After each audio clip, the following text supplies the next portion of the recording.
పరమా విద్య. గీత నాకు సంబంధించినటువంటి పరమా విద్య. పరావిద్య అని అపరావిద్య అని రెండు ఉన్నాయి. పరావిద్య అంటే ఉపహిత చైతన్యానికి సంబంధించినటువంటిది పరావిద్య. అపరావిద్య అంటే విశిష్ట చైతన్యం సచ్చిదానంద స్వరూపానికి సంబంధించిన విద్య. అంటే విశిష్టం. ఇప్పుడు ఇదంతా విశిష్టం కదా, సచ్చిదానంద స్వరూపముతో కలిసి ఉన్న పంచమహాభూతాలు. అందులో శుద్ధ చైతన్యంలో ఏమి కలిసి లేదు, అదంతా ఉపహితం. ఉపహితం అంటే ఇదంతా ఏమీ లేదు. ఇప్పుడు ఈ భగవద్గీత పరమా విద్య అంటే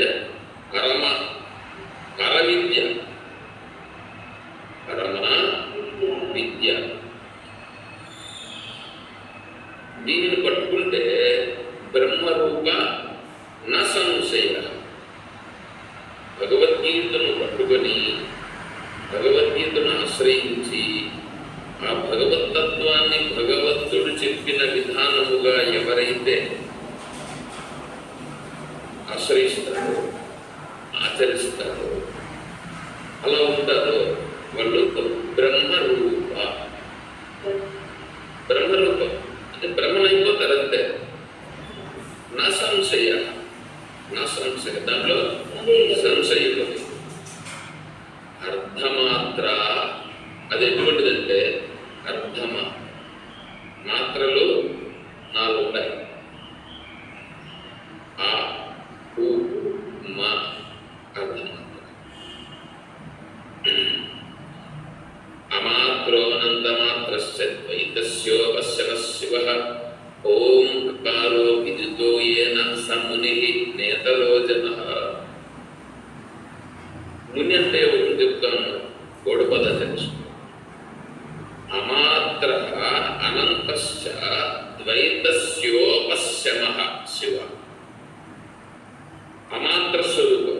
అమాత్ర అంటే ఆ ఉ మా. అంటే ఈ సృష్టిని గురించి చెప్తాను. విరాట్.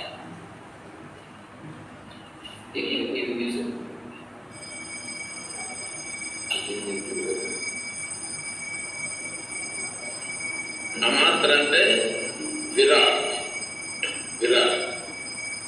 విరాట్ అనేటువంటిది ఈశ్వరుడికి సంబంధించి స్థూల శరీరం. విరాట్ ఎవరిది? ఈశ్వరుడు అంటే ఈ ప్రపంచ విశిష్ట చైతన్యం. ప్రపంచ విశిష్ట చైతన్యం విరాట్. ఆ విరాట్ అనేటువంటిది అంటే విరాట్ అని అర్థం. తర్వాత ఊ అంటే హిరణ్య గర్భుడు. అంటే హిరణ్య గర్భుడు సూక్ష్మ శరీరం. ఈశ్వరుడికి సూక్ష్మ శరీరం. మా అంటే అవ్యాకృతేశ్వరుడు అంటే కారణ శరీరం.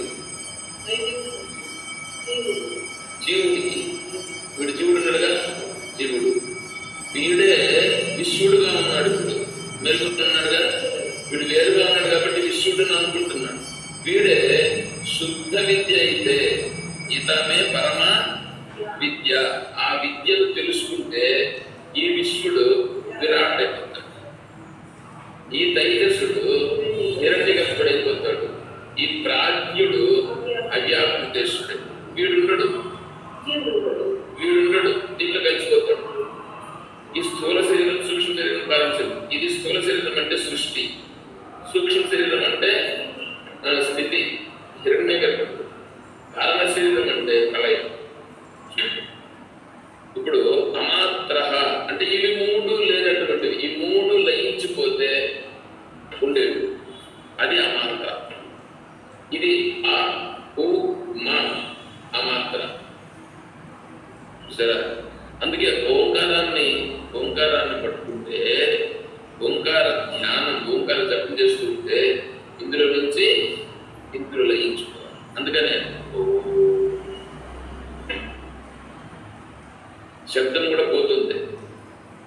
శబ్ద బ్రహ్మాదివర్తతే, శబ్ద బ్రహ్మ కూడా అతిక్రమించేస్తుంది. కాబట్టి అమాత్ర అనంతశ్చ, అది ఎంతనంటే అనంతం. ద్వైతస్య ఉపశమ, ద్వైతం అనేది ఉండదు అక్కడ, ద్వైతం ఉండదు. ద్వైతస్యోప ఉపశమ శివ, అది శివ. శివ అంటే దాన్ని వర్ణించడానికి వీలు కానటువంటి ఆనంద అటువంటి స్వరూపాన్ని ఎవడైతే తెలుసుకున్నాడో, ఓంకార విధితో ఎవడైతే తెలుసుకున్నాడో సహ ముని, అతను ముని. అంతేగాని గడ్డాలు మీసాలు పెంచేసి వెనకాల చుట్టు పెట్టుకునేసేసి అవంతా చెల్లు వేసుకున్నట్టు వాడు ముని కాదు. వాడు ఎక్కడో కూర్చొని అడవులో కూర్చొని ఉన్నంత మాత్రాన వాడు ముని కాదు. ఇది ఇట్లా ఉండాలి. మాత్రో అనంతశ్చ, మాత్రోనంతశ్చ ద్వైతస్యోపశమ శివ.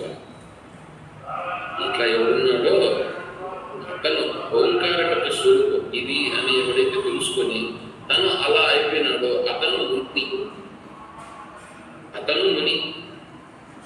పేర్లు మనోళ్ళు కూడా అందరూ కూడా ముని ముని ముని మునీశ్వర అని పెట్టుకుంటారు. మా ఇళ్ళ పేరుకు మునీశ్వరుడు అని అంటారు. బాగానే ఉంది. నువ్వు ముని అయినావా? కనీసం నువ్వు ముని అంటే ఏమో తెలుసుకుంటున్నావా? తెలుసుకోవాలిగా. భగవంతుడు అది చెప్తున్నాడు. అర్ధమాత్ర అక్షర, అది అర్ధమాత్ర చెప్పినాక ఇప్పుడు అక్షర ఆ ఊ మా కంటే పైన ఉండేటువంటిది ఆ ఊలో కలిసిపోతుంది, ఊ మాలో కలిసిపోతుంది, మా అర్ధమాత్రలో కలిసిపోతుంది.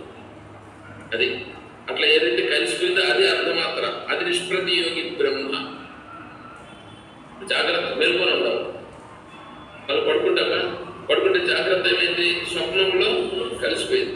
స్వప్నం ఏమైంది? కారణంలో కలిసిపోయింది. కారణం ఏమైపోయింది? అందులో కలిసిపోయింది, బ్రహ్మలో కలిసిపోయింది. అది అర్థమాత్ర. అక్షర, అక్షర అంటే అది నాశనం కాదు. నిత్య, నిత్యం ఉండే, నిత్యమైనది. నిత్యమైనది అంటే ఇలా అనిత్యమైనది కాదు, ఇలా అనిత్యమైనది కాదు. అది అదంతా నాకెందు చెప్తున్నావయ్యా? స్వ, అదేనయ్యా నీవు అదే స్వ అంటే ఎవరు? నేను. అనిర్వాచ్యం, అది చెప్పడానికి అనిర్వాచ్యం, నిర్వాచ్యం నిర్వచించేదానికి వీలు కాదు. అనిర్వాచ్యం పద, పదం. పదం అని అంటే ఆ స్థితి అటువంటిది. అటువంటి స్థితిని గీతామాతను ఎవరు ఆశ్రయిస్తారో వాళ్ళు తన సహజత్వ స్థితిని పొందుతారు. అంతటి బ్రాహ్మీ స్థితిని ప్రసాదించేటువంటిది గీతామాత. హరి ఓ